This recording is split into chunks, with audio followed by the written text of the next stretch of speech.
Aujourd'hui, je vous montre comment préparer ces bons petits pains hyper légers à garnir selon vos envies et je vous partage une idée de farce originale et simple pour vous régaler.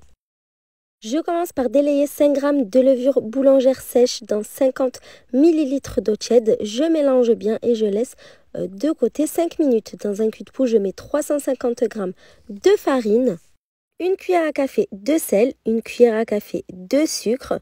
Je mélange bien tous les ingrédients secs à l'aide d'une spatule. Je fais un puits au centre et je mets l'équivalent de 2 cuillères à soupe d'huile de tournesol. Le mélange aux levures et je commence à mélanger à la main. Je vais ensuite incorporer le reste de l'eau petit à petit. Ici, j'ai utilisé 200 ml. Selon la qualité de votre farine, il se peut que vous ayez besoin de plus ou moins d'eau. C'est pour ça que je dis que c'est très important de toujours l'ajouter petit à petit. Comme ça, vous pouvez maîtriser l'aspect de votre pâte. Je pétris la pâte pendant 3 à 5 minutes jusqu'à ce qu'elle devienne bien souple. Elle doit être légèrement collante, mais se décoller très facilement des mains. Ensuite, on va se huiler un petit peu les mains et on va en étaler un petit peu sur toute la surface de la pâte, de façon à pouvoir former une belle boule. Donc, je vous montre l'aspect de la pâte. C'est une recette assez express puisqu'il n'y aura qu'un seul temps de repos. On va fariner le plan de travail, déposer notre pâte. On va ensuite former une belle boule bien ronde. Si votre pâte colle beaucoup, n'hésitez pas à ajouter un petit peu de farine pour pouvoir la manipuler. On va ensuite la couper en petits pâtons de 60 g chacun. J'ai pu réaliser 10 petits pâtons. Et ensuite, avec toutes nos petites boules de pâte, on va former des boudins.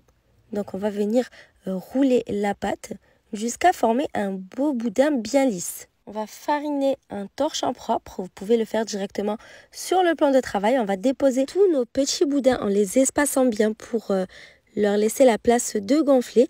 On va couvrir d'un linge propre et laisser lever 1 heure. Pendant ce temps, je m'attaque à la farce. Donc, dans une poêle, je mets de l'huile d'olive à chauffer. J'ajoute 2 gros oignons coupés en lamelles et je les fais revenir dans l'huile. Je viens ensuite ajouter 3 gousses d'ail haché. On va laisser nos oignons bien caraméliser à feu moyen pendant 15 à 20 minutes en remuant régulièrement.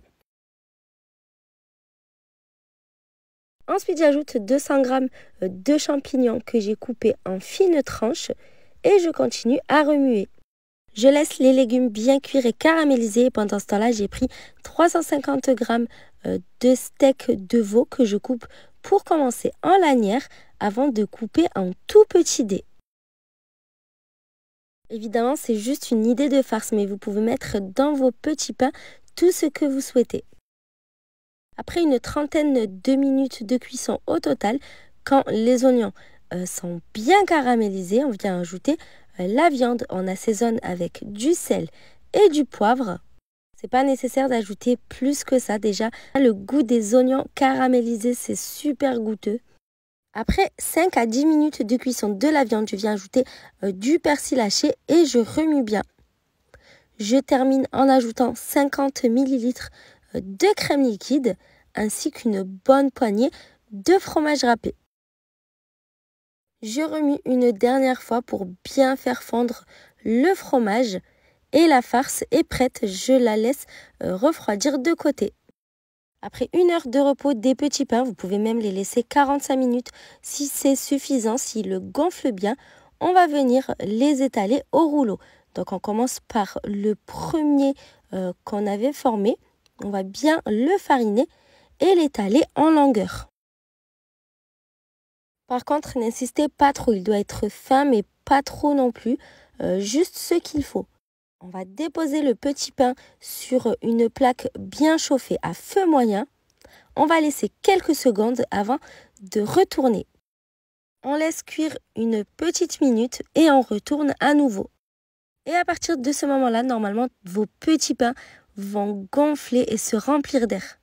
Vous poursuivez la cuisson en les retournant de temps en temps jusqu'à ce qu'ils soient bien dorés de partout. N'hésitez pas à passer un petit coup de papier absorbant sur votre poêle entre chaque cuisson pour éviter de cuire vos petits pain sur de la farine brûlée. C'est très rapide à cuire, comptez 3 à 5 minutes maximum par pain. Vous pouvez en congeler une partie si vous ne souhaitez pas tout utiliser dans l'immédiat. Ça ressemble beaucoup à des pains pita, c'est juste excellent, c'est super pour manger en sandwich.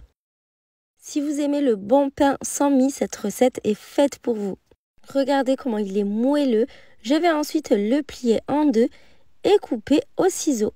Et vous pouvez de cette façon ouvrir très facilement votre petit pain et le garnir.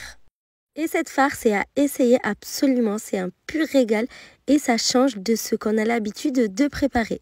Et voilà, donc je vous ai montré que c'est super facile et rapide à préparer. Maintenant, c'est à vous de jouer. J'espère que vous allez essayer la recette et qu'elle va vous plaire. À bientôt!